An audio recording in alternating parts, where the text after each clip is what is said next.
Mon ami, prête-moi du pain, car je reçois quelqu'un qui vient de voyage et je n'ai rien à lui offrir. C'est surprenant en fait, cet homme qui s'en va déranger son ami en pleine nuit. Ce n'est pas pour lui-même. C'est pas comme si il allait déranger son pote pour lui demander de quoi se nourrir lui-même et ses enfants.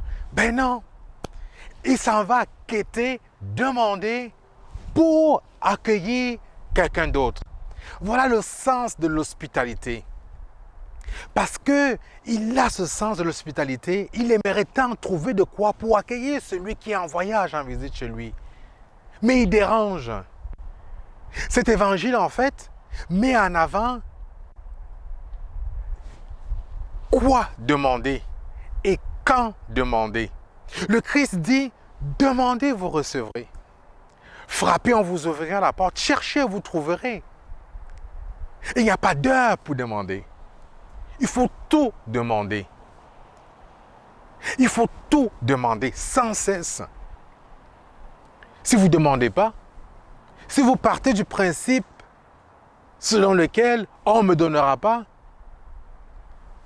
mais comment allez-vous recevoir si vous ne demandez pas? Demandez avant de vous faire dire non. Demandez avant de vous faire dire non.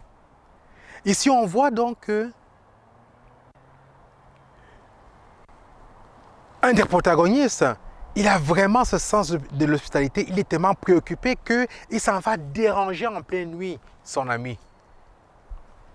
Parce qu'il a le souci de l'accueil de l'autre. Mais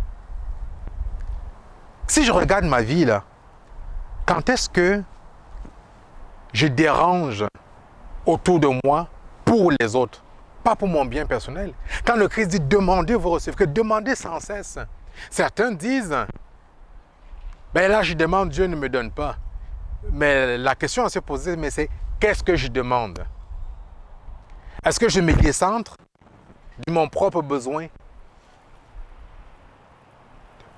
Et la question importante à se poser ici, c'est qu'est-ce qu'il faut en fait demander? Et la clé justement de lecture de cet évangile se trouve à la fin. Lorsque le Christ il dit quoi? Il dit, votre Père qui est dans les cieux ne vous refusera pas l'Esprit Saint si vous le lui demandez. Combien de fois je demande à Dieu l'Esprit Saint à chaque jour? Combien de fois dans la même journée, je lui demande de me donner l'Esprit Saint? Combien de fois j'écris vers lui en disant « Père, Père, Père, donne-moi l'Esprit Saint » ou combien de fois dans la même journée, j'écris « Esprit Saint, je t'invoque, Esprit Saint, je t'appelle » ? Combien de fois? Voilà une demande à faire. Mais non, Seigneur, fais en sorte que ma paroisse soit convertie. Seigneur, fais en sorte que mes fidèles donnent beaucoup de quêtes. Seigneur, aide-nous à traverser le coronavirus. Seigneur, aide-nous, aide-moi à guérir. Seigneur, fais que j'ai assez à manger pour nourrir ma famille. Seigneur, la litanie est tellement grande, nous avons tellement plein de demandes. Mais l'Écriture aujourd'hui nous invite à transformer, à changer notre façon de demander. Si je demande l'Esprit Saint en fait, c'est le collaborateur. C'est un compagnon de vie. Si je demande l'Esprit Saint, parce qu'il va cheminer avec moi au quotidien, il va me rendre attentif. Il va ouvrir mon regard aux merveilles que Dieu place sur ma route. Parce que souvent, nous demandons à Dieu, mais nous ne prenons pas suffisamment de recul pour accueillir ce qu'il nous a donné. Nous ne le voyons pas. Souvent, nous allons lui demander plein de choses, mais lorsqu'il nous exorce, nous n'entendons pas. Parce que notre cœur est fermé. Parce que nous n'intégrons pas la Trinité dans nos vies.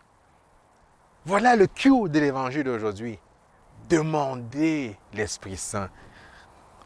En recevant justement cet Esprit Saint, Dieu ne peut pas nous le refuser. Il ne peut pas nous le refuser.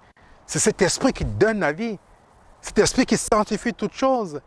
C'est cet Esprit qui met en route, qui nous fait crier « Abba Père ». C'est cet Esprit qui nous fait prier.